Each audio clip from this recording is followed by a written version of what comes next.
AP assembly MP ఎన్నికల polling ముగిసిన తర్వాత కూడా పలుచోట్ల తీవ్ర ఉద్రిక్త పరిస్థితులు కొనసాగుతున్నాయి. పల్నాడు జిల్లా మాచర్లలో ఇప్పటికీ పరిస్థితి అదుపులోకి రాలేదు. పోలింగ్ రోజు చెలరేగిన హింస ఇంకా కొనసాగుతుండటం ఆందోళన కలిగిస్తుంది. అయితే పల్నాడులో 144 సెక్షన్ కొనసాగుతుంది. ఇప్పటికీ స్థానిక షాపులు తెరుచుకోలేదు. 2000 మంది పోలీసులు వివిధ ప్రాంతాల్లో మోహరించారు. మాచర్ల కురచాల ఎమ్మెల్యేలు పిన్నెల్లి రామకృష్ణారెడ్డి, కాసు మహేష్ రెడ్డిని హౌస్ అరెస్ట్ చేశారు. రోడ్లపై పోలీసులు విస్తృతంగా తనిఖీలు చేపట్టారు. ఇక పరిస్థితులను అదుపులోకి తెచ్చేందుకు డీఐజీ త్రిపాఠి మాచర్లలో ఉండి శాంతి భద్రతలను పర్యవేక్షిస్తున్నారు.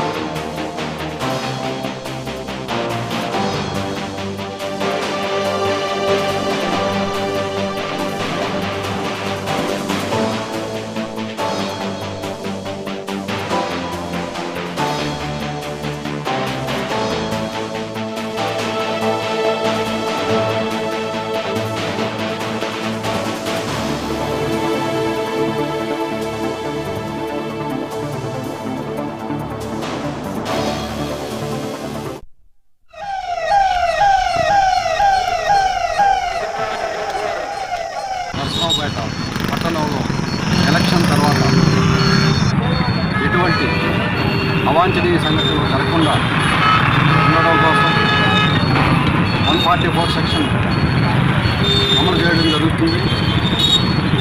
దీనిలో భాగంగా గుజరాత్ సెంట్రల్ పోలీస్ అలాగే బిఎస్ఎఫ్ లోకల్ పోలీస్ తోటి ఈరోజు ఫ్లాగ్ మార్చ్ నిర్వహించడం జరిగింది.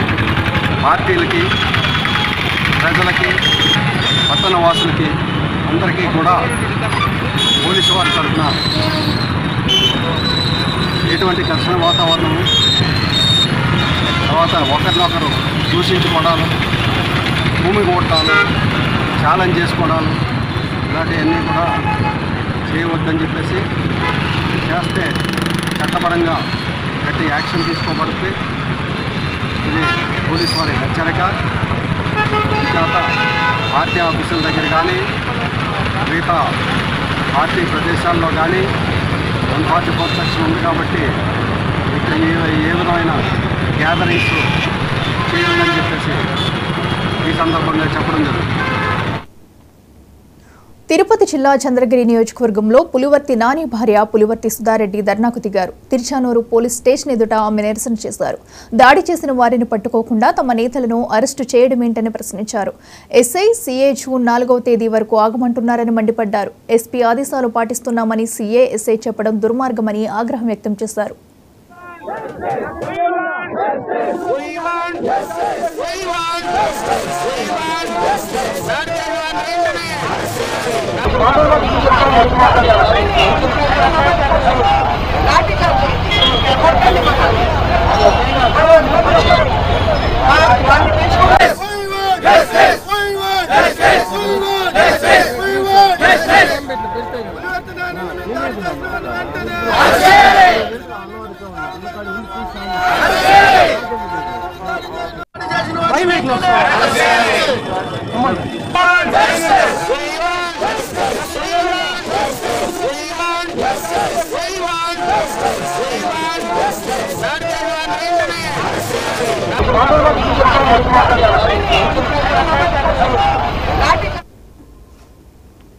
పల్నాడు జిల్లా దాచేపల్లి మండలం మాదినపాడులో ఉద్రిక్తత నెలకొంది. వైసీపీ, టీడీపీ కార్యకర్తల మధ్య ఘర్షణ జరిగింది. ఇరు వర్గాలు కర్రలతో కొట్టుకున్నారు. ఈ ఘర్షణలో వైసీపీ కార్యకర్తకు తీవ్ర గాయాలవడంతో ఆసుపత్రికి తరలించారు.